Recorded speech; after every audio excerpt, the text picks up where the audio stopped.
Hicab bir parça değil. O mənəviyyatdır, dürüstlükdür, Allahın bize emridir. Ama bu günlərdə hicabı bir maska kimi istifadə edirlər. Gizlənmək üçün, yalanlarını bağlamaq üçün, kamera arxasında, şəkillərdə bir məsum dindar obrazı yaradaraq, amma axırasında yalanlar, riyakarlıq, əxlaqa sığmayan əməllər günümüzdə baş alıb gedir. Baxın.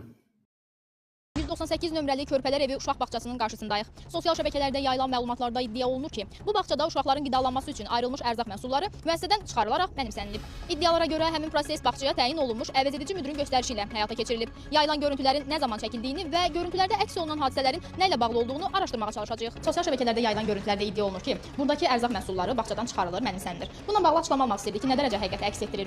Hər bir şeylə razıyam. İstər müəllim olaraq, istər qida olaraq, istər təmizlik olaraq. Yəni görüntülər hər bir yalandır. Biz burada yəni ərizə şəklində də hər birimiz valideynlərin adından yazmışıq da. Yəni bildirmək istəyir ki, orada atılan maşına daşınan daha doğrusu, yəni zibil tullantı. Hər şey ortadadır bu videoda.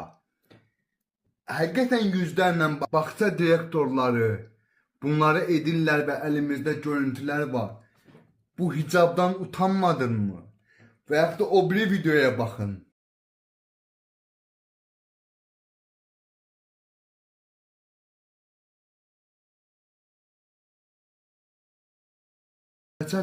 Hicab, xanım Fatmə Zəhranın əmanəti olan hicabı geyinərək gör kimlə şəkil çəkdirməyə can atırsan, kimin fanatısan. Və baxın. Namaz qılıram ki, yəni bir müddət keçəsən, bir müddət yox. Elə şey yoxdur ki, günah. Gecə yarısı bəs. Kəbiniz aksı olmadan, min hoqqadan çıxan və sonra hicaba girən insanlara bax, qadınlara bax. Artıq